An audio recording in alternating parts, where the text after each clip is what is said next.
અને જ્યારે તર્ક બુદ્ધિ વિવેક એવું બધું ચાતુર્ય વાળા લોકો જ્યારે ઉત્તર દ્વારના વ્યક્તિત્વ વાળા હોય અને એ લોકોના ઘરમાં આ જ પ્રકારે ઘરમાં પણ જ્યારે માતા પિતા સંતાનો કોઈ પણ બેસે ત્યારે કોઈ એવું કહેવાય કે કોઈ તાર્કિક વાતોની ચર્ચા વધારે થતી હોય છે, તેનાથી બાળકો શીખતા પણ હોય છે, ચાલાકી પણ તેનાથી શીખતા હોય છે, અને જ્યાં પણ બુદ્ધિની વાત આવે ત્યાં હંમેશા પોતાનું વિચારવાની વાત પહેલી આવે છે.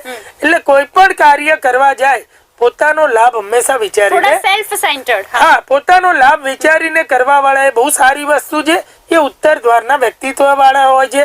આ લોકોની પણ ઉત્તરોત્તર પ્રગતિ થતી હોય છે, સમાજમાં યશ માન પ્રતિષ્ઠા મળતા હોય છે, પોતાના બુદ્ધિ બળ અને ચાતુર્ય અને જીવનમાં જે કંઈ પણ સફળતા પ્રાપ્ત કરે તેના આધારે આવા પ્રકારના એક વ્યક્તિત્વ વાળા લોકો હોય છે.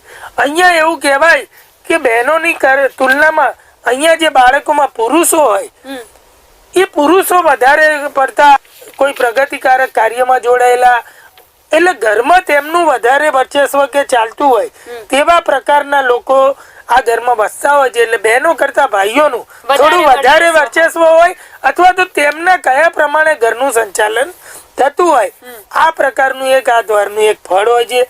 સારામાં સારી જીવનમાં પ્રગતિ કરી શકનાર હોય છે.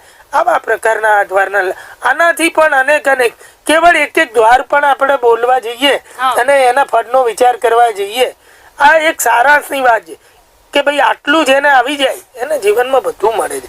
યોગ્ય જગ્યાએ રાઈટ ટાઈમે રાઈટ તર્ક આવો, બુદ્ધિ આવી, એ જીવનની બહુ મોટી કમાલ છે.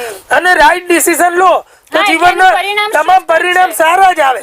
ચાહે અભ્યાસનું પસંદગી રાઈટ કરો, પાત્રની પસંદગી રાઈટ કરો, વ્યવસાયની પસંદગી રાઈટ કરો, આ તમામ ચીજ એટલે આ દ્વારનું પણ આવું ફળ હોય છે. દર્શક મિત્રો, આવા સચોટ અને માહિતીસભર વિડીયો જોવા માટે અમારી ચેનલને સબસ્ક્રાઇબ કરો અને બેલ આઇકોનને પ્રેસ કરી અમારા નવા વિડીયો મેળવો.